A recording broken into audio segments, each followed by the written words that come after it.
ಕೈಲಾಸ ಮಂಟಪವನ್ನು ಏಕೆ ಕಟ್ಟಲಾಯಿತು? ಈಗ ಕೈಲಾಸ ಮಂಟಪದ ರಚನೆ ಯಾಕಾಯಿತು ಅನ್ನೋ ಒಂದು ಪ್ರಶ್ನೆ ಬರ್ತದೆ. ಭಕ್ತ ಮಂಡಳಿ ಸಿದ್ಧಾರೂಢರ ಸಲುವಾಗಿ ಏನ್ ಮಾಡಿದ್ರು, ಸಮಾಧಿ ಮಂದಿರ ಕಟ್ಟಿದ್ರು. ಅವರ ಪ್ರವಚನಕವಾಗಿ ಪಾಠಶಾಲೆ ಅಂತ ಏನು ಉಪದೇಶ ಸ್ಥಾನ ಅಂತ ಕಟ್ಟಿದ್ರು. ಪ್ರಸಾದಕ್ಕೆ ಅಡಿಗೆ ಮನೆಯನ್ನು ಕಟ್ಟಿದ್ರು.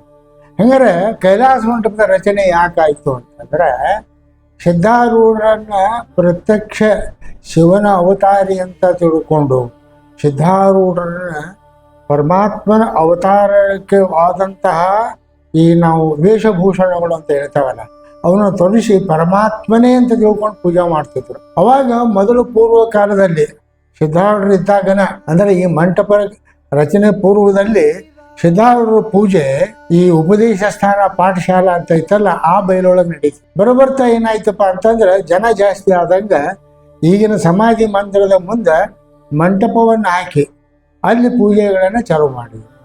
ಆದ್ರೆ ಆ ಜಾಗ ಕೊರತೆ ಅಂದ್ರೆ ಸಣ್ಣದಾಗಕ್ಕೆ ಅಂತ ಬಂತು, ಜನರು ಹೆಚ್ಚು ಪ್ರಮಾಣದಲ್ಲಿ ಸೇರಾಕತ್ತಿದ್ರು. ಅವಾಗ ಎಲ್ಲ ಭಕ್ತರು ಕೂಡಿ ಏನು ವಿಚಾರ ಮಾಡಿದ್ರು, ಇಲ್ಲ ಈಗ ನಾವು ಸಿದ್ಧಾರೂಢರ ಪೂಜೆ ಹೆಂಗೆ ನೋಡ್ಬೇಕಪ್ಪ ಅಂತಂದ್ರೆ, ಯಾರಿಗೂ ಕೂಡ ಯಾವ ದಿಕ್ಕಿನಲ್ಲಿ ನಿಂತರೂ ಕೂಡ ಸಿದ್ಧಾರೂಢರು ಪ್ರತ್ಯಕ್ಷ ಕಾಣಬೇಕು. ಅವರು ಪೂಜೆ ನೋಡಿ ಕಣ್ತುಂಬಬೇಕು, ಕಣ್ತುಂಬಿ ಆನಂದ ಪಡಬೇಕು ಅನ್ನೋ ದೃಷ್ಟಿಯಿಂದ ಅವರು ಪೂಜಾ ಮಂಟಪವನ್ನು ರಚನಾ ಮಾಡೋಣ ಅಂತೇಳಿ ಎಲ್ಲ ಭಕ್ತರು ನಿಶ್ಚಯ ಮಾಡಿ, ಆಗಿನ ಕಾಲಕ್ಕೆ ದಂಬಡಿ ರೂಪಾಯಿ ಕೊಡೋದು ಅಗದಿ ಕಡಿಮೆ ಜನ ಇದ್ರೂ ಕೂಡ ದೊಡ್ಡ ಪ್ರಮಾಣದಲ್ಲಿ ಸೇವಾ ಮಾಡುವಂಥವ್ರು ರಾಜಮನೆತನದವರು ಹೆಚ್ಚಾಗಿದ್ದರು ಅಂತೇಳಿ. ಈಗ ರಾಜಮನೆತನಕ್ಕನ ಸಿದ್ಧಾರೂಢರಿಗೆ ರಾಜಮನೆತನ ಏನು ಸಂಬಂಧ? ಈ ಅಕ್ಕಲಕೋಟೆ ಶಿವಶರಣಪ್ಪನವರು ಅಂತ ಏನಿದ್ರಲ್ಲ, ಸಿದ್ಧಾರೂಢರ ಶಿಷ್ಯರೇ ಅವರು ಮೊದಲು ಪ್ರಾರಂಭ ಮಾಡಿದ್ಯಾವುದು ಅಕ್ಕಲಕೋಟೆ ವಾಡಿಯಲ್ಲಿರುವಂತಹ ಆ ರಾಜಮನೆತನವನ್ನ ಸಿದ್ಧಾರೂಢರಿಗೆ ಪರಿಚಯಿಸಿ. ಯಾವ ರೀತಿಯಿಂದಪ್ಪ ಅಂತಂದ್ರೆ, ಆಧ್ಯಾತ್ಮಿಕವಾಗಿಯೂ ಆಮೇಲೆ ಭೌದುಖವನ್ನು ಹೋಗಲಾಡಿಸಲಿಕ್ಕಾಗಿಯೂ ಭಕ್ತಿ ಭಾವ ಬರೋಕ್ಕಾಗಲಿಯೂ ಕೂಡ ಅವರ ಚರಿತ್ರೆಯನ್ನು ಹೇಳಿ ಭಕ್ತಿಯಿಂದ ಅವರನ್ನು ಇಲ್ಲೇ ನಂಬಿಸಲಿಕ್ಕೆ ಅನುವು ಮಾಡಿಕೊಟ್ರು. ಹೀಗಾಗಿ ಈಗ ಏನಾಯ್ತಪ್ಪ ಅಂತಂದ್ರೆ, ಆಗಿನ ಕಾಲದೊಳಗೆ ರಾಜಮನೆತನದವರು ಅವರೊಬ್ಬರು ಬೀಗರು, ಬಡೋದವರು ಅವರಾಗಲಿ, ಆಮೇಲೆ ಕೊಲ್ಲಾಪುರದವ್ರು ಎಲ್ಲರೂ ಒಬ್ಬರಿಲ್ಲ ಒಬ್ಬರು ಬರಕತ್ತಿದ್ರು. ನನ್ನ ತಿಳಿದ ಮಟ್ಟಿಗೆ ನನಗೆ ಲಕ್ಷ್ಯ ಇದ್ದಿದ್ದು 15-16 ರಾಜಮನೆತನದ ಹೆಸರದಾವ. ಆದರೆ ಇದು ಅಧಿಕೃತ ಅಂತ ಹೇಳಲಿಕ್ಕೆ ಒಂದು ಉದಾಹರಣೆ ಏನಪ್ಪ ಅಂತಂದ್ರೆ, ಈ ಪ್ರೀ ಕೌನ್ಸಿಲ್ ಜಡ್ಜ್ಮೆಂಟ್ ಅಂತೇಳಿ ಒಂದು ಪುಸ್ತಕ ತಯಾರಾಯಿತು. ಇಲ್ಲಿ 97ನೇ ಪುಟ ಅಂತ ಬರ್ತದೆ. ಕೊಣ್ಣೂರ್ ಎಂಬ ಅವರು ತಹಶೀಲ್ದಾರ್ ಆಗಿದ್ದರು. ಎಲ್ಲಿ? ಹುಬ್ಬಳ್ಳಿಗೆ. ಅಂದ್ರೆ 1924ರಿಂದ 1930ನೇ ಇಸ್ವಿವರೆಗೆ ಅವನಿಗೆ ಮಾಂಬ್ಲೇದಾರ ಅಂತ ಹೇಳ್ತಾನ. ಆ ಸಮಯದೊಳಗೆ ಇಲ್ಲಿ ಮಠಕ್ಕೆ ಯಾರ್ಯಾರು ಬಂದಿದ್ರು ಅಂತಂದ್ರೆ, ದ ಚೀಫ್ ಆಫ್ ಕಾಗಲ್, ಎರಡನೇದು ದ ರಾಜ ಆಫ್ ಸಂಡೂರ್, ಮೂರನೇದವರು ಮಹಾರಾಣಿ ಸಾಹೇಬ ಆಫ್ ಧಾರ್, ನಾಲ್ಕನೇದವರು ಮಹಾರಾಜ ಆಫ್ ಬಡೋದಾ, ಐದನೇದವರು the Maharani of Akkalkot and others. ಅಂದ್ರೆ ಈಗೇನು ಇವರು ತಾಲೂಕು ಅಧಿಕಾರಿಗಳಾಗಿದ್ದ ಮೇಲೆ ಈ ಪರಸ್ಥಳದಿಂದ ಪರಪ್ರಾಂತದಿಂದ ಬಂದಂತಹ ಯಾರು ರಾಜರನ್ನ ರಾಯಭಾರಿಯಾಗಿ ಅವರು ಬಂದು ಹೋಗುವಂತಹ ವ್ಯವಸ್ಥೆ ಏನಿದೆಲ್ಲ ಇವರು ಮಾಡಬೇಕಾಗಿತ್ತು. ಅದಕ್ಕೆ ಅವರು ತಮ್ಮ ಹೇಳಿಕೆಯಲ್ಲೇನು ಕೂಡ ಅನೇಕ ಮಹಾರಾಜರು ಕೂಡ ಈ ಸಿದ್ಧಾರೂಢ ಮಠಕ್ಕೆ ಬಂದು ಸಿದ್ಧಾರೂಢರ ದರ್ಶನ ತೆಗೆದುಕೊಂಡು ಆಶೀರ್ವಾದವನ್ನ ಪಡಿತಿದ್ರು. ಅಷ್ಟೇ ಅಲ್ಲ, ಹೇರಳ ಧನವನ್ನು ಕೂಡ ಮಠಕ್ಕೆ ಅವರು ದಾನವಾಗಿ ಕೊಟ್ಟಿದ್ದಾರೆ. ಹೀಗೆ ದಾನವಾಗಿ ಕೊಟ್ಟಂತಹ ಸಂಪತ್ತು ಪಂಚರಲ್ಲಿ ಮುಂದಾಳ ವಹಿಸಿದಂತಹ ಮುಖಂಡರಲ್ಲಿಯೂ ಕೂಡ ಹಂಗ ಉಳಿಯಕತ್ತು. ಅವಾಗ ಭಕ್ತರೇನು ವಿಚಾರ ಮಾಡಿದರು, ಜನಸಂದಣಿ ಜಾಸ್ತಿ ಆಗ್ಲಿಕ್ಕತ್ತದ, ಸ್ವಾಮಿಗಳ ಪೂಜೆಯನ್ನ ಕಣ್ತುಂಬ ನೋಡ್ಲಿಕ್ಕೆ ಜಾಗ ಸಾಕಾಗೋದು, ಆದ್ದರಿಂದ ನಾವು ಪೂಜಾ ಮಂಟಪವನ್ನ ಯಾಕೆ ಕಟ್ಟಬಾರ್ದು ಅಂತ ತಿಳ್ಕೊಂಡು ಸಿದ್ಧಾರೂಢರ ಅಪ್ಪಣೆ ಪಡ್ಕೊಂಡ್ರು. ಅವಾಗ ಭಕ್ತರೆಲ್ಲ ಏನ್ ಮಾಡಿದ್ರು, ಇಲ್ಲ ಪೂಜಾ ಮಂಟಪವನ್ನ ಕಟ್ಟಬೇಕು ಅಂತೇಳಿ ಒಮ್ಮೆಕ್ಲೆ ಪ್ರಾರಂಭ ಮಾಡಿ ಒಂದೇ ಅಂತಸ್ತು ಎತ್ತು. ಅವಾಗ ಆ ಮಾಲೀಕ ಅವ ಬಂದ, ಯಾರು ಜಾಗೀರದಾರ, ಇಲ್ಲ ಇದು ನನ್ನ ಜಾಗದಾಗ ನೀವು ಮಠ ಕಟ್ಟಾಕತ್ತೀರಿ, ಇದು ಹೇಗ? ಅವಾಗ ಅವನಿಂದನೇ ಯೋಗ್ಯವಾಗಿ ಅದನ್ನು ಖರೀದಿ ಮಾಡಿ ಪೂಜಾ ಮಂಟಪವನ್ನ ಪ್ರಾರಂಭ ಮಾಡಿದ್ರು. ಅವಾಗ ಸಿದ್ಧಾರೂಢರ ಹೇಳಿದ್ರು, ಪೂಜಾ ಮಂಟಪ ತಯಾರು ಮಾಡ್ತೀರಿ ಖರೆ, ಆದ್ರೆ ಈ ಗುಡಿ ಪಕ್ಕದಲ್ಲಿ 150 ಫೂಟ್ ಐತಲ್ಲ, ಇದನ್ನು ಸರಿಸಿ ಮುಂದೆ ಆ ಕಡೆಯಿಂದ ಮಂಟಪವನ್ನು ತಯಾರು ಮಾಡಿ. ಯಾಕಂತಂದ್ರೆ ಇಲ್ಲಿ ಗುರಪ್ಪ ಬರ್ತಾನ, ಅದು ಸೂಚ್ಯವಾದ ಮಾತಿತ್ತದು. ಅದು ಕೆಲವು ಭಕ್ತರಿಗೆ ಅಷ್ಟ ಅರ್ಥ ಆಗಿತ್ತದು. ಗುರಪ್ಪ ಯಾಕೆ ಇಲ್ಲಿ ಬರ್ತಾನ, ಅದು ಇತಿಹಾಸ ನೋಡಿದಪ್ಪ ಅಂತ ಮುಂದೆ ಅವರ ಮಾತು ಫಲಿಸ್ತು ಅಂತೇಳಿ. ಅವಾಗ ನಂತರ ಆ ಜಾಗವನ್ನು 150 ಫೂಟ್ ಜಾಗ ಬಿಟ್ಟು ಮುಂದೆ ಆ ಮಂಟಪದ ರಚನೆಯನ್ನು ಪ್ರಾರಂಭ ಮಾಡಿದರು. ಇದಕ್ಕೆ ನಮಗೂ ಪುರಾವೆ ಏನಪ್ಪ ಅಂತಂದ್ರೆ ಈಗ ನೋಡುವಂತಹ, ಈಗ ಆ ಚಿತ್ರದಲ್ಲಿ ತೋರಿಸಿದ್ರಲ್ಲ, ಈ ಫೋಟೋ ಇವೇ ಸಾಕ್ಷಿಯಾಗ್ಯದ ಅಂತೇಳಿ. ಅಂದರೆ ಸಿದ್ಧಾರೂಢ ಸಮಾಧಿ ಅದ, ನಡುವೆ ಖುಲ್ಲಾ ಜಾಗ ಅದ, ಪಕ್ಕದಲ್ಲಿ ಬಲಗಡೆ ಕೈಲಾಸ ಮಂಟಪ ಕಟ್ಟಿದ್ದದ. ಈಗ 4 ಜನ ಸ್ವಾಮಿಗಳು ನಿಂತಾರೆ, ಅದರಲ್ಲಿ ನಡೆಯುದ್ದಂಥವ್ರು ಸ್ವಲ್ಪ ದಪ್ಪ ಕಾಣ್ತೇವಲ್ಲ, ಅವರು ಚುಡುಕಿ ಸ್ವಾಮಿಗಳು ಅಂಥೇಳಿ. ಈಗ ಇಂಜಲ್ ಶಿವಾನಂದ ಸ್ವಾಮಿಗಳು ಏನದಾರಲ್ಲ, ಅವರು ಗುರುಗಳವರು. ಅದು ಬೈಲಹೊಂಗಲದ ಹತ್ರ 5 ಕಿಲೋಮೀಟರ್ ದೂರದಲ್ಲಿರುವಂತಹ ಮಠ ಅದಂತೆ. ಇದು ಕೈಲಾಸ ಮಂಟಪ ಸಂಪೂರ್ಣ ರಚನೆಯಾದ ಮೇಲೆ ತೆಗೆದಂತಹ ಪ್ರಥಮ ಚಿತ್ರ ಅಂತೇಳಿ. ಇದನ್ನು ನೀವು ಗಮನಿಸಬೇಕು. ತಾವು ಕಟ್ಟಡವನ್ನು ಕಟ್ಟಿದವರು ಬಡಗೇರ್ ಕಾಳಪ್ಪ ಅಂತ ಹೇಳಿ, ಸಿದ್ಧಾರೂಢರು ಮೂರ್ತಿ ರಚನೆ ಮಾಡಿದವನು ಅವನ. ಬಹುಶಃ ಆಮೇಲೆ ಈ ಮಠದಲ್ಲಿರುವಂಥ ದರವೊಂದು ಇಮಾರತಿಯಲ್ಲಿ ಕೂಡ ಅವನ ಕೈ ಚಳಕ ಅದ. ಇನ್ನು ಈದ್ ರಚನಾ ಮಾಡಬೇಕಾದ್ರೆ ಅವ ಸಾಮಾನ್ಯ ಬಡಗನಾದರೂ ಕೂಡ ಗುರುಕೃಪಾದಿಂದ ಯಾವ ರೀತಿ ಮಾಡ್ಯಾನ ಅಂತಂದ್ರೆ, ಇಲ್ಲಿ ಇದ್ರೊಳಗೆ ವಿಶಾಲವಾದ ಕಂಬವನ್ನು, ಇದು ಕಟ್ಟಡವನ್ನು ಕಟ್ಟಬೇಕಾದ್ರೆ ಇಲ್ಲಿ ವಿಶಾಲತೆ ಬರಬೇಕು. ಆದ್ರೆ ಆ ಕಟ್ಟಡ ಭಾರವನ್ನು ಹಿಡಿಬೇಕು ಅಂತ ಕಂಬವನ್ನು ಯಾವ ರೀತಿ ತಯಾರು ಮಾಡಬೇಕು. ಈಗ ನಾವು ಚಿತ್ರದಲ್ಲಿ ನೋಡ್ತೇವೆ ಈ ಕಂಬದ ರಚನೆ. ಭಾರ ಅಂದ್ರೆ 1 ಫೂಟ್ ಅಷ್ಟೇ ದಪ್ಪ ಕಾಣ್ತೈತೆ. ಅದು ಅಲಂಕಾರಿಕವಾಗಿ ಐತಿ, ಆದ್ರೆ ಅದು ಕಟ್ಟಿಗೆದಲ್ಲ, ಅದು ಕಂಪ್ಲೀಟ್ ಬೀಡಿನಿಂದ ತಯಾರಾದಂತಹ ಕಂಬ. ಆ ಕಂಬದೊಳಗೆ ಕೆಳಗೆ ಶ್ರೀ ಸಿದ್ಧಾರೂಢ ಪ್ರಸನ್ನ, ಆಮೇಲೆ ಆ ಹೂವಿನೊಳಗೆ ಓಂ ನಮ ಶಿವಾಯ ಸುತ್ತು ಬಂದರು, ಅಲ್ಲಿನೂ ಹಾಕಿದ್ದಾನೆ. ಆಮೇಲೆ ನಂತರ ಮ್ಯಾಲೆ ಮಾಡ್ಕೊಂತ ಬಂದ್ರೆ ಒಂದು ಹೂ ಮಾಡಿ ಒಂದು ಸಣ್ಣ ಒಂದು ಕೊಕ್ಕಿ ಇಟ್ಟಾರ ಅದನ್ನು. ಅಂದ್ರೆ ಅದೇನು ತೋರಿಸ್ತೈತಿಪ್ಪ ಅಂತಂದ್ರೆ, ಆಗಿನ ಕಾಲದೊಳಗೆ ಲೈಟಿನ ವ್ಯವಸ್ಥೆ ಇರಲಿಲ್ಲ. ಅವಾಗ ಲಾಂದರ್ ಅಂತ ನಾವು ಹೇಳ್ತೇವಲ್ಲ, ಗ್ಲಾಸ್ ಲ್ಯಾಂಪ್, ಅವನ್ನ ಅಳವಡಿಸ್ತಿದ್ರು. ಈಗಿನ ಹಳೆ ಕಟ್ಟಡದೊಳಗೆ ಮನೆಗೆ ಅವನ್ನೆಲ್ಲ ನೋಡ್ತಿದ್ದೆ. ಹಾಗೆ ದರವೊಂದು ಕಂಬದಲ್ಲಿ ಕೂಡ ಆ ಲಾಂದರ್ಗಳನ್ನು, ಅಂದ್ರೆ ಈ ಲಾಟಿನೋ ಅಂತ ನಾವು ಹೇಳ್ತಿರ್ತೀವಿ, ದೊಡ್ಡ ಗ್ಲಾಸಿನ ಲಾಂದರ್ಗಳಿದ್ದು ಅವನ್ನ ಶಿಕ್ಷಿಸಲಿಕ್ಕೆ ಅವನ್ನ ಕೊಂಡಿಯನ್ನು ಕೂಡ ಅದರಲ್ಲಿ ರಚನೆ ಮಾಡ್ಯಾರ. ಅಂದ್ರೆ ರಾತ್ರಿ ಕಾಲದಲ್ಲಿನೂ ಕೂಡ ನೋಡಬೇಕಾದ್ರೆ ಬೆಳಕಿನ ವ್ಯವಸ್ಥೆ ಆಗಿತ್ತು. ಸಿದ್ಧಾರೂಢರ ಮೂರ್ತಿ ಹೆಂಗಿತ್ತು, ಮಧ್ಯದಲ್ಲಿ ಉಚ್ಚ ಸ್ಥಾನದಲ್ಲಿ ಕುಂತರೂ ಕೂಡ ಸುತ್ತು ಕಡೆ ಹೊರಗೆ ಒಳಗೆ ಕುಂತವರಿಗೆ ಸಿದ್ಧಾರೂಢರ ದರ್ಶನ ಆಗಬೇಕು. ಅದೇ ರೀತಿಯನ್ನ ಆ ರಚನಾ ಮಾಡಿದ್ದ. ಮತ್ತು ಆ ಬಿಲ್ಡಿಂಗ್ ಹೆಂಗೈತಪ್ಪ ಅಂತಂದ್ರೆ ಪ್ರತಿಧ್ವನಿ ಆಗುವುದಿಲ್ಲ. ಸಾಧಾರಣ ಈ ಕಡೆ ತೆಳಗಿಂದ ಒಂದು 25 ಫೂಟು, ಮೇಲೆ ಒಂದು 25 ಫೂಟು, ನನ್ನ ತಿಳುಮಟ್ಟಿಗೆ ಒಂದು 50 ಫೂಟ್ ಡಿಸ್ಟೆನ್ಸ್ ಇದ್ರೂ ಕೂಡ ಕಲಾತ್ಮಕವಾಗಿ ಜೋಡಿಸಿದಾನೆ. ಅದು ಕಬ್ಬಿಣದ ಒಂದು ಈ ಗರ್ಡರ್ಸ್ ಅಂತ ಹೇಳ್ತಾರಲ್ಲ, ಅದರಿಂದ ಜೋಡಿಸೈತಿ. ಕರೆ ಹೊರಗೆ ಕಟ್ಟಿಗೆಯನ್ನು ಆವರಣ ಮಾಡಿ ಕಲಾತ್ಮಕವಾಗಿ ಸುಣ್ಣ ಬಣ್ಣವನ್ನು ಹಚ್ಚಿದ್ದಾರೆ. ಆದರೆ ಇನ್ನು ಮಂಟಪಗಳನ್ನು ರಚನೆ ಮಾಡೋಣ. ಕೆಳಗೆ ಈ ಕಡೆ ಎಡಭಾಗದಲ್ಲಿ ನೋಡಿದರೆ 9 ಮಂಟಪ ಬರ್ತಾವೆ. ಅದ್ರಾಗ ಕಂಬಗಳು ಎಷ್ಟು ಬರ್ತಾವ ಅಂತ 10 ಕಂಬಗಳಾಗ್ತಿರ್ತಾವೆ. ಮಂಟಪ 9 ಕಾಣ್ತಾವೆ. ಎಡಕ್ಕೆ 9, ಈ ಕಡೆ ಬಲಕ್ಕೆ 9. ನಮ್ಮಲ್ಲಿ ಜನ ಅರ್ಥ ಮಾಡ್ತಾರ, ಓಹೋ ಇವು ಮಂಟಪಗಳು ಅಂದರೆ ಹೆಂಗದವಪ್ಪ ಅಂತಂದ್ರೆ, ನಮ್ಮಲ್ಲಿ ಆಧ್ಯಾತ್ಮಿಕದಲ್ಲಿ 18 ಪುರಾಣ ಅಂತ ನಾವು ಹೇಳ್ತೇವೆ. ಪುರಾಣಗಳು ಏನು ಹೇಳ್ತವಪ್ಪ ಅಂದ್ರೆ ಸತ್ಕಥೆ, ಸಚ್ಚಾರಿತ್ರ, ಸದ್ವರ್ತನೆ, ಇವು ಜೀವನ ಶೈಲಿಯನ್ನು ತಿಳಿಸ್ಕೊಡ್ತವೆ. ಹಂಗೆ ಈ ಮಂಟಪಗಳು ಕೂಡ ಏನಪ್ಪ ಅಂತ 18 ತೋರಿಕೆ ಅಂತಂದ್ರೆ ಅವನ ರಚನೆ ಮಾಡೋಣ. ಇದು 18 ಪುರಾಣಗಳ ಒಂದು ಸಾರದಿಂದ ಕೂಡೈತಿ ಅಂತ ಲೆಕ್ಕ. ಆದರೆ ಅದು ಹೆಂಗಪ್ಪ ಅಂತಂದ್ರೆ 4 ವೇದಗಳು ಇದಕ್ಕೆ ಬೇಸ್ ಅಂದರೆ ತಳಪಾಯ ಅಂತ ಹೇಳ್ತೀವಿ. ವೇದ ಅಷ್ಟೇ ಅಲ್ಲ, ವೇದದ ಸಾರಾಂಶವನ್ನು ಹೇಳುವಂತಹ ಮಹಾವಾಕ್ಯಗಳಿಂದ ಇದು ಕೂಡ್ಯದ. ಅಂದ್ರೆ ಈ ಮಂಟಪ ವೇದ ಮತ್ತು ವೇದ ಸಾರ ಮತ್ತು ಪುರಾಣ ಪುಣ್ಯಕಥೆಗಳನ್ನು ಹೇಳುವಂತಹ 18 ಪುರಾಣಗಳ ತತ್ವದಿಂದ ಇದು ಕೂಡ್ಯದ. ಇನ್ನು ಈ ಮಂಟಪವನ್ನು ನೀವು ಕೂತ್ರೆ ನೀವು ಯಾವ ಒಳಗೆ ನೋಡ್ರಿ, ನೀವು ಫ್ಯಾನ್ ಹಚ್ಚಿಕೊಳ್ಳುವಂಥ ಅವಶ್ಯಕತೆನೇ ಬರೋದಿಲ್ಲ. ಆಮೇಲೆ ಎಷ್ಟೋ ಜನ ಕೂಡಿದ್ರು ಕೂಡ ಇಲ್ಲಪ್ಪ ನಾವು ಹೊರಗೆ ಹೋಗಪ್ಪ ಅಂತಂದ್ರೆ ಅಕ್ಕಪಕ್ಕದಲ್ಲಿ ಏನು ಕಮಾನ್ ನಾವೇನು ಇದನ್ನು ಓದಿರ್ತೇವಲ್ಲ, ಅಲ್ಲಿಂದ ಅಲ್ಲಿ ಜನ ಇಳಿದು ಹೋಗ್ಬೋದು, ಅಂದ್ರೆ ಗದ್ದಲಾಗೋದಿಲ್ಲ ಅಂತೇಳಿ. ಮತ್ತು ಈ ಮಂಟಪಕ್ಕೆ ಬಾಗಿಲೇನೇ ಇಲ್ಲ. 24 ತಾಸು ಕೂಡ ನೀವು ಮಂಟಪದಲ್ಲಿ ಬರಬಹುದು, ಧ್ಯಾನ ಮಾಡಬಹುದು, ದೇವರ ಮೂರ್ತಿಯನ್ನು ಕೂಡ ನಾವು ಕಾಣಬಹುದು. ಆದ್ದರಿಂದ ಇದು ಬಾಗಿಲಿಲ್ಲದ ಮಠ ಅನ್ನೋದಂತಂದ್ರೆ ಸಿದ್ಧಾರೂಢ ಮಠ ಒಂದೇ. ಉಳ್ಕಿ ಮಠದ ನಾವು ನೋಡ್ತಿರ್ತೇವೆ, ಏನೋ ಮಾಡಿ ಅದಕ್ಕೊಂದು ಚೌಕಟ್ಟು ಮಾಡಿ ಹಿಂದೆ ಬರ್ರಿ ಮುಂದೆ ಬರ್ರಿ ಅಂತೇಳಿ ಬಾಗಿಲು ಹಾಕಿರ್ತಾರೆ ಖರೆ.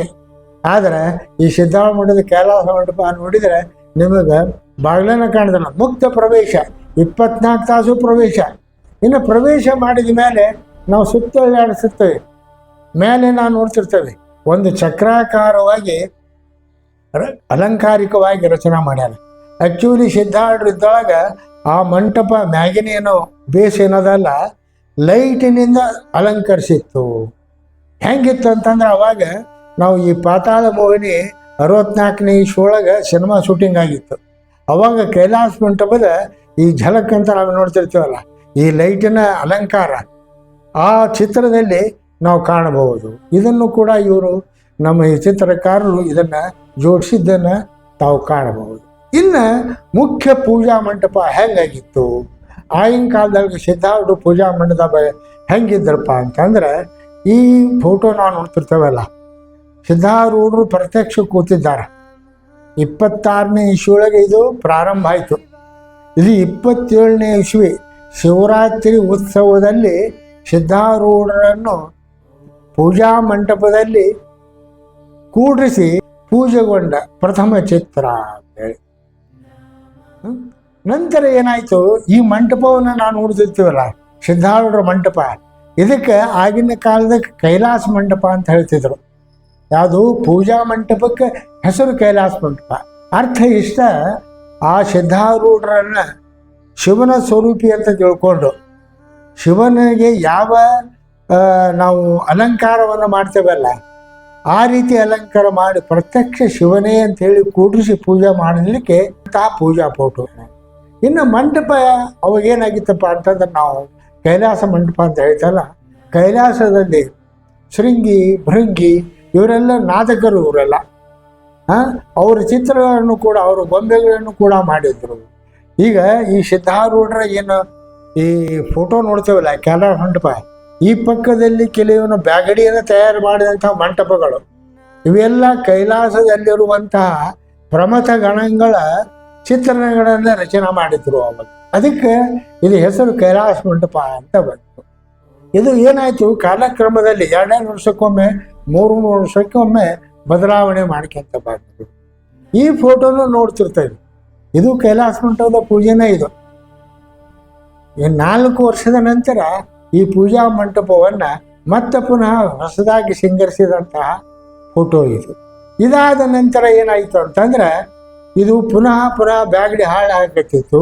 ಆವಾಗ ಗೋವಿಂದ ಸ್ವಾಮಿಗಳು ಅಕ್ಕುಬಾಯಿ ಅನ್ನೋರು 1956ನೇ ಇಸ್ವಿಯೊಳಗೆ ಈ ಹಳೇದೇನೋ ಬ್ಯಾಗಡಿಯಿಂದ ತಯಾರು ಮಾಡ್ತಿದ್ರಲ್ಲ ಈ ಫೋಟೋದಲ್ಲಿರುವಂತಹ ಈ ಮಂಟಪವನ್ನು ಬದಲಾವಣೆ ಮಾಡಿದರು.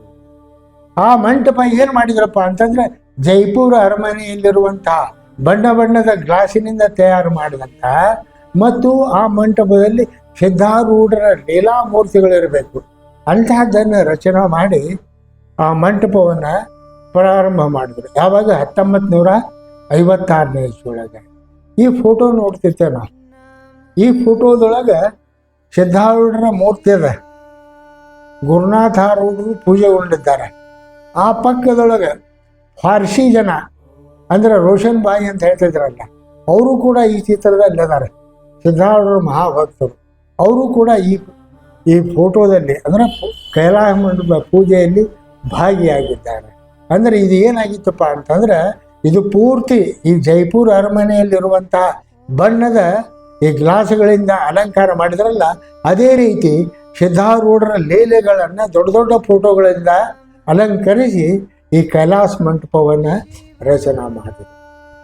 ಮತ್ತು ಈ ಇನ್ನೊಂದು ಫೋಟೋವನ್ನು ಕೂಡ ನಾವು ನೋಡ್ತಿರ್ತೇವೆ. ಈ ಫೋಟೋವನ್ನು ಕೂಡ ನೋಡ್ತಿರ್ತೇವೆ ನಾವು. ಈ ಫೋಟೋ ಕೂಡ ಕೈಲಾಸ ಮಂಟಪದ ಪೂಜೆ, ಗುರುನಾಥ ಆದರೂ ಪೂಜೆಗೊಂಡಾರೆ. ವಿಚಿತ್ರ ಅಂದ್ರೆ ಆಶ್ಚರ್ಯ ಅಂತಂದ್ರೆ, ಈಗ ನಾವು ಶಿವಾನಂದ ಭಾರತಿ ಅಂತೇಳಿ ನಾವು ಕರಿತಿರ್ತೇವಲ್ಲ, ಇಂಚಲದ ಸ್ವಾಮಿಗಳು, ಶಿವಾನಂದ ಭಾರತಿಗಳು, ಅವರು ಕೂಡ ಇಲ್ಲೇ ಈ ಫೋಟೋದಲ್ಲಿರುವುದನ್ನು ನಾವು ಕಾಣ್ತಿರ್ತೇವೆ. ಅವರು ಪ್ರಥಮತಃ ಸಿದ್ಧಾರೂಢ ಮಠಕ್ಕೆ ವಿದ್ಯಾಭ್ಯಾಸಕ್ಕೆ ಬಂದು ಗುರುನಾಥ ಅವರ ಸೇವೆಯನ್ನು ಮಾಡಿದರು. ನಂತರ ಇದೇನಾಯಿತು ಅಂತಂದ್ರೆ 66ನೇ ಇಸ್ವಿಯೊಳಗೆ ಈ ಗ್ಲಾಸುಗಳು ಉದುರು ಬೀಳಾಗ್ತಿದ್ವು. ಆವಾಗ ಗೋವಿಂದ ಸ್ವಾಮಿಗಳು ಏನು ಮಾಡಿದ್ರು, ಈ ಗ್ಲಾಸ್ ಎಲ್ಲ ತೆಗೆಸಿಸಿ ಈ ರೋಷಂಬಾಯಿಯವರ ಸೇವೆಯಿಂದ ಅದಕ್ಕೆಲ್ಲ ಕಂಪ್ಲೀಟ್ ಬಿಳೆ ಮಾರ್ಬಲ್ ಅನ್ನು ಹೊದಿಸಿದ್ರು. ಅದು 66ನೇ ಇಸ್ವಿಯೊಳಗೆ ಪೂಜಾ ಮಂಟಪ ಬದಲಾವಣೆ. ನಂತರ ಈಗ 10 ವರ್ಷದ ಹಿಂದೆ ಈ ನಮ್ಮ ಮಠಕ್ಕೆ ಟ್ರಸ್ಟಿಯಾದಂತಹ ಈ ಶಿಂಘೆ ಅನ್ನೋರು, ಅವರು ತಮ್ಮ ಭಕ್ತಿ ಕಾಣಿಕೆಯಾಗಿ ಈಗಿರುವಂತಹ ಈ ಪೂಜಾ ಮಂಟಪವನ್ನು ರಾಜಸ್ಥಾನ ಶೈಲಿಯಲ್ಲಿ ಬಣ್ಣ ಬಣ್ಣದ ಗ್ಲಾಸುಗಳಿಂದ ಅಲಂಕಾರವನ್ನಾಗಿ ಮಾಡಿದ್ದಾರೆ. ಈಗ ನೋಡ್ಲಿಕ್ಕೂ ಕೂಡ ಅದು ಅತ್ಯಂತ ಮನೋಹರವಾಗಿದೆ. ಹೀಗೆ ಕೈಲಾಸ ಮಂಟಪವು ಕಾಳಪ್ಪನಿಂದ ರಚನೆ ಆದರೂ ಕೂಡ ಪೂಜಾ ಮಂಟಪವು ಕಾಲಕ್ಕೆ ಬದಲಾವಣೆ ಹಾಕ್ಕೊಂಡು ಅದು ಅತ್ಯಂತ ರೂಪರೇಷೆಯಿಂದ ಹೊಂದಿ ಭಕ್ತರಿಗೆ ಸಿದ್ಧಾರೂಢರ ಪೂಜೆಯನ್ನು ನೋಡಲಿಕ್ಕೆ ಒಂದು ಅತ್ಯಂತ ಆನಂದವನ್ನು ಕೊಡುತ್ತದೆ. ಈಗ ಸಿದ್ಧಾರೂಢ ಈ ಕೈಲಾಸ ಮಂಟಪ ನಾವು ನೋಡ್ತಿರ್ತೇವೆ. ಮೇಲಿನ ಈಗೇನು ಛತ್ತ ಅಂತ ಹೇಳ್ತಿರ್ತೇವಲ್ಲ, ಈಗ ಅಲಂಕಾರಿಕವಾಗಿ ನಿರ್ಗುಣೋಪಾಸನಾ ಚಕ್ರ ಅಂತ ನಾವು ವೇದಾಂತಿಗಳು ಅಂತ ಹೇಳ್ತಿರ್ತೇವೆ. ಅದು ಬಣ್ಣದಲ್ಲಿನೂ ಕೂಡ ಇದೆ. ಆ ಅಲಂಕಾರಿಕವಾಗಿ 3 ಭಾಷೆಯಿಂದನೂ ಕೂಡ.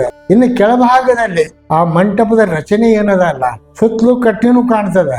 ಆದ್ರೆ ಅದು ಶಿವಲಿಂಗಾಕಾರವಾಗಿ, ಶಿವಲಿಂಗದ ಪಾಣಿಪೀಠ ಏನು ಕಾಣ್ತಿರ್ತದಲ್ಲ, ಅದೇ ರೀತಿ ಈ ಮಂಟಪದ ರಚನೆಯನ್ನು ಕೂಡ ಕಾಣ್ತದೆ.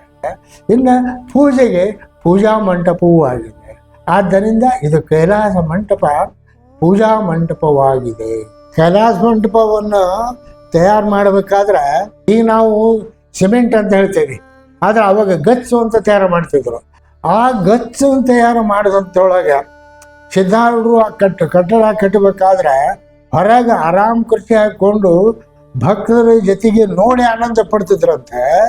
ಮಹಾರಾಣಿ ಆದಂತಹ ಈ ಯಾರು ಅಕ್ಕಲಕೋಟೆ ಮಹಾರಾಣಿಯವರು ಆ ಗಚ್ಚು ತುಂಬಿಕೊಂಡು ಸ್ವತಃ ತಲೆ ಮೇಲೆ ಹೊತ್ತುಕೊಂಡು ಆ ಮಂಟಪದ ಸೇವೆಯನ್ನು ಮಾಡ್ಯಾರ ಅಂಥೇಳಿ ಗೋವಿಂದ ಸ್ವಾಮಿಗಳು ಹೇಳ್ತಿದ್ರು. ಅಂದ ಮೇಲೆ ಇದು ಏನಾಗಿತ್ತಪ್ಪ ಅಂತಂದ್ರೆ, ವಾಮರರಿಂದ ಹಿಡಿದು ರಾಜಮನೆ ತಲದವರು ಸೇವೆ ಮಾಡಿದಂತಹ ಪೂಜಾ ಮಂಟಪ. ಈ ಪೂಜಾ ಮಂಟಪವನ್ನು ಕೂಡ ಅಲಂಕಾರಿಕವಾಗಿ ಅವಾಗ ಮಾಡಿದರು. ಆದರೆ ಇದು ನಡುವೆ ಅದು ಸ್ವಲ್ಪ ಬಣ್ಣ ಹಳಿಸಿ ಹೋಗಿತ್ತು. 1960ರಲ್ಲಿ ನನಗೆ ಇಲ್ಲಿ ಸೇವಾ ಮಾಡುವಂಥ ಒಂದು ಅವಕಾಶ ಇತ್ತು. ಆವಾಗ ಚಟ್ನಿ ಅನ್ನೋರು ಚೇರ್ಮನ್ರಾಗಿದ್ದರು. ಈ ಮಂಟಪ ಭಾಳ ಬಣ್ಣಗಾಣದ ಭಾಳ ಅಂದಗೆಟ್ಟಿತ್ತು. ಆಗಿನ ಕಾಲದೊಳಗೆ ಅಂದರೆ 1990ನೇ ಇಸ್ವಿಯೊಳಗೆ ಕೇವಲ ಒಂದು 50 ಜನ ಸಿದ್ಧಾರೂಢರ ಪರಮ ಭಕ್ತರಿಂದ 1500 ಲೀಟರ್ ಬಣ್ಣವನ್ನು ನಾವು ಅವರಿಂದ ದೇಣಿಗೆ ಸಂಗ್ರಹಿಸಿ ಅದಕ್ಕೆ ತಗುಲುವಂತಹ ಏನು ಈ ಕೂಲಿ ಅಂತ ಏನದಲ್ಲ ಮಠದಿಂದ ಕೂಡಿಸಿ ಆಗ ಸುಮಾರು 1500 ಲೀಟರ್ ಬಣ್ಣವನ್ನು ಕೈಲಾಸ ಮಂಟಪ, ಸಿದ್ಧಾರೂಢರ ಸಮಾಧಿ, ಗುರುನಾಥರ ಸಮಾಧಿ, ಅಡಿಗೆ ಮನೆ, ಪಾಠಶಾಲೆ, ಮಠದ ಎಲ್ಲ ಇಮಾರತಿಗಳಿಗೂ ಕೂಡ ನಾವು ಬಣ್ಣದ ಸೇವೆಯನ್ನು ಮಾಡಿದೆವು. ಈ ಮಂಟಪದೊಳಗೆ ಒಮ್ಮೆ ರಾಜ್ಕುಮಾರ್ ಬಂದು ನೋಡ್ಕೊಂಡು ಮೇಲಿನ ಮಂತ್ರಗಳನ್ನು ಓದ್ಕೊಂಡು ಹೋಗಿದ್ದಾರೆ. ಆಮೇಲೆ ನಂತರ ರಾಜೇಶ್ ಅನ್ನೋರು ಅವರು ಇಲ್ಲಿ ಮಠಕ್ಕೆ ಬಂದಾಗ ಈ ಕೈಲಾಸ ಮಂಟಪಕೊಂಡು ಎಲ್ಲ ಮಂತ್ರಗಳನ್ನು ವೀಕ್ಷಣೆ ಮಾಡ್ಯಾರ. ಈ ಕಮಾನಿನ ಮಧ್ಯಭಾಗ ಅಂತ ನಾವು ಹೇಳ್ತೇವೆ. ಯಾಕೆ ನಾವು ಮಧ್ಯಭಾಗ ಹೇಳ್ತೇವಪ್ಪ ಅಂತಂದರೆ, ಯಾರೇ ಏನೋ ಬಂದ್ರೂ ಕೂಡ ಕೆಳಗಾಗಿ ನೋಡಲಿಕ್ಕೆ ಬಗ್ಗೆ ನೋಡಬೇಕು ಅಂತಲೂ ಅರ್ಥ ಆಗಲ್ಲ, ನೇರವಾಗಿ ಸ್ಪಷ್ಟ ಕಾಣಬೇಕು. ಯಾವುದಪ್ಪ ಅಂತಂದ್ರೆ ಮೊದಲೇದು ಓಂಕಾರ, ನಂತರ ಋಗ್ವೇದೇ ಅಂತ ಹೇಳ್ಯಾರ ಅವರು. ಅಂದರೆ ಋಗ್ವೇದದಲ್ಲಿ ಹೇಳಿರುವಂತಹ ಮಂತ್ರ ಯಾವುದು ಅಂದ್ರೆ ಮಹಾವಾಕ್ಯ ಅಂತಂದರೆ ಪ್ರಜ್ಞಾನಮಾನಂದಂ ಬ್ರಹ್ಮ. ಅಂದರೆ ಓಂಕಾರವನ್ನು ತಿಳಿಸಿಕೊಟ್ಟಾರ. ವೇದಗಳಲ್ಲಿರುವಂತಹ ಭಾಗಗಳನ್ನು ತಿಳಿಸಿಕೊಟ್ಟಾರ. ಅಂದರೆ ವೇದದಲ್ಲಿ ಪ್ರಥಮ ವೇದ ಯಾವುದು? ಋಗ್ವೇದ. ಆ ವೇದದ ತತ್ವಾರ್ಥ ಅಂತ ನಾವೇನು ಹೇಳ್ತೇವೆ, ಮಹಾವಾಕ್ಯ ಅಂತಂದು ಹೇಳ್ತೇವಲ್ಲ, ಅದಕ್ಕೆ ಪ್ರಜ್ಞಾನಂ ಬ್ರಹ್ಮ ಅಂದರೆ ಋಗ್ವೇದ ಏನು ಹೇಳ್ತಿದಪ್ಪ ಅಂತಂದ್ರೆ ಪ್ರಜ್ಞಾನಂ ಆನಂದಂ ಬ್ರಹ್ಮ ಅಂಥೇಳಿ. ಇದು ಆ ವೇದದ ಸಾರ. ಇದನ್ನು ನಾವು ಅರ್ಥ ಮಾಡ್ಕೋಬೇಕಪ್ಪ ಅಂತಂದ್ರೆ ಈ ಮಠ ಯಾವ ಪರಂಪರೆಯಲ್ಲಿ ಅದ ಅಂದರೆ ಇದು ಸನಾತನ ಪರಂಪರೆ ಅಂತಲೂ ನಾವು ಹೇಳ್ಬೋದು, ಋಷಿಕಾಲದ ಪರಂಪರೆ ಅಂತಲೂ ಹೇಳ್ಬೋದು. ಅದಕ್ಕೆ ನಾವೇನಂತೇವಲ್ಲ ಸನಾತನ ಪದ್ಧತಿ ಅಂತೇಳಿ. ಅಂದರೆ ಇಲ್ಲಿ ಸಿದ್ಧಾರೂಢರಿದ್ದಾಗಲೂ ಕೂಡ ವೇದೋಚ್ಚಾರಣೆ, ಆಮೇಲೆ ದಶೋಪನಿಷತ್ತುಗಳು, ಆಮೇಲೆ ಭಗವದ್ಗೀತೆ ಇವೆಲ್ಲವೂ ಕೂಡ ಶಾಸ್ತ್ರಗಳು ಇಲ್ಲಿಯೇ ನಡೀತಿದ್ವು. ಅಂದರೆ ಅದ್ವೈತ ಪ್ರತಿಪಾದಕವಾದಂತಹ ಮಠ ಇದು. ಈ ಮಂಟಪದ 2ನೇ ಭಾಗಕ್ಕಂತ ಬಂದಿದೆ, ಅಂದರೆ ಹೊರಗಿನ ಭಾಗ. ಇಲ್ಲಿನ ಏನು ಹೇಳ್ತಾರ, ಓಂ ಯಜುರ್ವೇದೇ ಅಹಂ ಬ್ರಹ್ಮಾಸ್ಮಿ. ಅಂದ್ರೆ ವೇದದಲ್ಲಿ 2ನೇ ಭಾಗ ಯಾವುದು, ಯಜುರ್ವೇದ ಅಂತೇಳಿ. ಆ ಯಜುರ್ವೇದದ ತತ್ವಾರ್ಥ ಏನು ಹೇಳ್ತದೆ ಅಂದ್ರೆ ಅಹಂ ಬ್ರಹ್ಮಾಸ್ಮಿ. ಇದಕ್ಕೆ ನಾವು ಮಹಾವಾಕ್ಯ ಅಂತ ಹೇಳ್ತಿರ್ತೀವಿ ಅಂತ ನಾವು ಹೇಳ್ತೇವಲ್ಲ. ಅಲ್ಲಿನೂ ಕೂಡ ಓಂ ಸಾಮವೇದೇ ತತ್ವಮಸಿ, ಓಂಕಾರವನ್ನು ಎಲ್ಲಿ ಬಿಟ್ಟಿಲ್ಲ ಅವರು. ಅದಕ್ಕೆ ಪ್ರಥಮದಲ್ಲಿಯೇ ಓಂಕಾರವನ್ನು ಅವರು ರಚನೆ ಮಾಡಿದ್ದಾರೆ ಅಂತ. ಅಂದ್ರೆ ಸಾಮವೇದದಲ್ಲಿ ಏನು ಹೇಳ್ತದೆ, ತತ್ ತ್ವಂ ಅಸಿ, ಆ ಪರಬ್ರಹ್ಮವೇ ನೀನು ಇರಿ ಅನ್ನುವಂಥದ್ದು ವೇದಾಂತದ ಡಾಕ್ಟ್ರಿನ್ ಅಂತ ನಾವು ಹೇಳ್ತೀವಿ, ಸಿದ್ಧಾಂತ ಅಂತ. ಅದನ್ನು ಈ ಕಲ್ಲಿನಲ್ಲಿ ಬರಹದ ಮೂಲಕವಾಗಿ ಅಂದರೆ ಕಲ್ಲಿನಲ್ಲಿ ಕೆತ್ತಿದ್ದಾರೆ. 4ನೇ ಭಾಗ ಅದಕ್ಕೆ ಅಥರ್ವಣ ವೇದ ಅಂತ ಹೇಳ್ತಾರೆ. ಅದಕ್ಕೆ ಇಲ್ಲಿ ಕಲ್ಲಿನಲ್ಲಿ ಕೂಡ ಓಂ ಅಥರ್ವಣ ವೇದೇ ಅಯಂ ಆತ್ಮ ಬ್ರಹ್ಮ. ಅಂದರೆ ಅಥರ್ವಣ ವೇದದ ಸಾರಾಂಶ ಯಾವುದಪ್ಪ ಅಂತಂದ್ರೆ ಈ ಆತ್ಮನು ಬ್ರಹ್ಮ ಸ್ವರೂಪನಿದ್ದಾನೆ ಅನ್ನುವಂತಹ ತಿಳುವಳಿಕೆಯ ಈ ಮಂತ್ರವನ್ನು ಇಲ್ಲಿ ಶಿಲ್ಪಿ ಏನು ಮಾಡಿದಪ್ಪ ಅಂತಂದ್ರೆ ಶಿಲೆಯಲ್ಲಿ, ಅಮೃತ ಶಿಲೆಯಲ್ಲಿ ಕೆತ್ತಿ ಇದರಲ್ಲಿ ಜೋಡಿಸುತ್ತಾನೆ. ಈ ಕಮಾನಿನ ಅಂತರದಲ್ಲಿ ನಾವು ನೋಡ್ತೇವೆ, ಈ ಕಟ್ಟಡದಲ್ಲಿ ಕಟ್ಟಿಗೆ ಕೆಲಸ 10% ಇಲ್ಲ. 1ನೇದ್ದು ಕಲ್ಲದ, 2ನೇದ್ದು ಕಬ್ಬಿಣದ ಅಂತೇಳಿ, ಮತ್ತು 3ನೇದ್ದು ಬೀಡು ಅಂತೇಳಿ. ಈಗ ನಾವು ನೋಡ್ತೇವಲ್ಲ, ಈ ಮೊದಲನೇ ಅಂತಸ್ತು ಅಂತ ಏನದಲ್ಲ, ಇದ್ರ ಹೊದಿಕೆ ಏನದಪ್ಪ ಅಂತಂದ್ರೆ ಕಬ್ಬಿಣದ ದೊಡ್ಡ ದೊಡ್ಡ ಈ ನಾವು ಫಳಿ ಅಂತಾನೆ ಹೇಳ್ತೇವೆ, ಆಂಗ್ಲರ್ ಅಂತ ಹೇಳ್ತೇವಲ್ಲ, ಅವುಗಳಿಂದ ಕೂಡವೆ. ಮಧ್ಯದಲ್ಲಿ ಅಡ್ಡ ಬಂದಂಥವು ರೈಲ್ವೆ ಹಳಿ ಅಂತ ಏನು ಹೇಳ್ತೇವಲ್ಲ, ಅವು ಕಬ್ಬಿಣದ್ದು. ಅಂದರೆ ಎಷ್ಟು ಭಾರ ಬಂದರೂ ಕೂಡ ಅವುಗಳನ್ನು ವಜ್ರವನ್ನು ತೆಗೆದುಕೊಳ್ಳುವಂಥ ಶಕ್ತಿ ಸಾಮರ್ಥ್ಯ ಅದ. ಅಂಥದ್ದರಿಂದ ಈ ಎಲ್ಲವನ್ನು ಕಟ್ಟಡ ಕಬ್ಬಿಣದಿಂದಲೇ ಕೂಡ್ಯದ ಅಂತೇಳಿ. ಈಗ ನಾವು ಕೈಲಾಸ ಮಂಡಪದಲ್ಲಿ ನಿಂತಿದ್ದೇವೆ. ನನ್ನ ಜೊತೆಗೆ ನಾಗರಾಜ ಕಲಾಲ್ ಅಂತ ಹೇಳಿ ಆರ್ಟಿಸ್ಟ್, ಕಲಾಕಾರ, 1990ನೇ ಇಸ್ವಿ ಅಂದರೆ ಸಾಧಾರಣ ಈಗ 35 ವರ್ಷದ ಹಿಂದೆ ಈ ಮಠದ ಪೇಂಟಿಂಗನ್ನು ಕೆಲಸ ಮಾಡಾಕತ್ತಿ. ಅಂದರೆ ಬರೀಲಿಕ್ಕೆ ಈ ಹುಡುಗರನ್ನ ಕರೆದ್ರೆ ಹುಡುಗರು ನನಗೆ ಆಶ್ವಾಸನ ಕೊಟ್ಟರು, ಸರ್ ನೀವು ಯಾಕೆ ಅಲ್ಲೇ ಇಲ್ಲಿ ಇದು ಮಾಡ್ತೀರಿ, ನಾವು ಅದನ್ನು ರಚನೆ ಮಾಡ್ತೇವೆ. ಆ ಪ್ರಕಾರ ಹುಡುಗರು ಹಗಲು ರಾತ್ರಿ ಕೂತ್ಕೊಂಡು ಅಲ್ಲಿ ಮೇಲೆ ಮಲ್ಕೊಂಡು ಈ ರಚನವನ್ನು ಮಾಡಿದ್ದಾರೆ. ಅದಕ್ಕೆ ಈ ನಾಗರಾಜನ ಅನುಭವವನ್ನು ನಾವು ಇಲ್ಲಿ ಹಂಚಿಕೊಳ್ಳೋಣ. ನಮಸ್ಕಾರ. ನಾನು ಯಾವುದೇ ಎಕ್ಸ್ಪೆಕ್ಟೇಷನ್ ಮಾಡಲಿಲ್ಲ ಇದ್ರ ಮಠದ ಬಗ್ಗೆ. ಕೆಲಸ ಮಾಡಬೇಕು ಅಷ್ಟೇ. ಆದ್ರೆ ಜನರನ್ನ ಅದನ್ನ ಮೆಚ್ಚುಗೆನೂ ಪಟ್ಟರು. ನಮ್ಮ ಕೆಲಸನ ಹೋಗಿನೋ ಅದು ಇದುವರೆಗೂ ನಮ್ಗೆ ಯಾವುದ್ರ ಬಗ್ಗೆನೂ ಚಿಂತೆ ಇಲ್ದಂಗೆ ನಡೆದು ಜೀವನ ಹೇಳಕ್ಕೆ ಬಯಸ್ತೀನಿ ನಾನು. ಯೂಟ್ಯೂಬ್ ಚಾನಲ್ನಲ್ಲಿ ಈ ಡಿಸ್ಕವರ್ ಇಂಡಿಯಾ ಚಾನಲ್ ಅಂತ ಹೇಳಿ ಪ್ರಸಾದ್ ಅನ್ನೋರು ಇದನ್ನು ರಚನೆ ಮಾಡಿದ್ದಾರೆ. ಇಲ್ಲಿಯವರೆಗೂ ಸಿದ್ಧಾರೂಢ ಮಠದ ಬಗ್ಗೆ ಅನೇಕ ವಿವರವಾದ ಮಾಹಿತಿಗೆ ಒಳಗೊಂಡಂತಹ ಈ ಟ್ಯೂಬ್ ಚಾನಲ್ಗಳು ಕೂಡ ಪ್ರಸಾರ ಆಗಿಲ್ಲ. ಅದನ್ನು ಈ ಡಿಸ್ಕವರ್ ಇಂಡಿಯಾ ಚಾನಲ್ದವರು ಮಾಡ್ತಾ ಇದ್ದಾರೆ. ದಯವಿಟ್ಟು ನೋಡುಗರು, ಸಿದ್ಧಾರೂಢರ ಭಕ್ತರು ಇವನ್ನೆಲ್ಲ ಕುಲಂಕುಷವಾಗಿ ನೋಡಿ ಇದನ್ನು ನಿಮಗಾಗಲಿ, ನಿಮ್ಮ ಸ್ನೇಹಿತರ, ನಿಮ್ಮ ಬಂಧು ಬಳಗದವರಿಗಾಗಲಿ ಕೂಡ ಇದನ್ನು ಪ್ರಸಾರ ಮಾಡಲಿಕ್ಕೆ ಮತ್ತು ಸಬ್ಸ್ಕ್ರೈಬ್ ಮಾಡಲಿಕ್ಕೆ, ಮಾಹಿತಿಯನ್ನು ಹಂಚ್ಕೊಳ್ಳ್ರಿ ಅಂಥೇಳಿ ನಾನು ವಿನಂತಿಪೂರ್ವಕವಾಗಿ ತಮ್ಮಲ್ಲಿ ನಾನು ವಿನಂತಿಸಿಕೊಳ್ಳುತ್ತೇನೆ.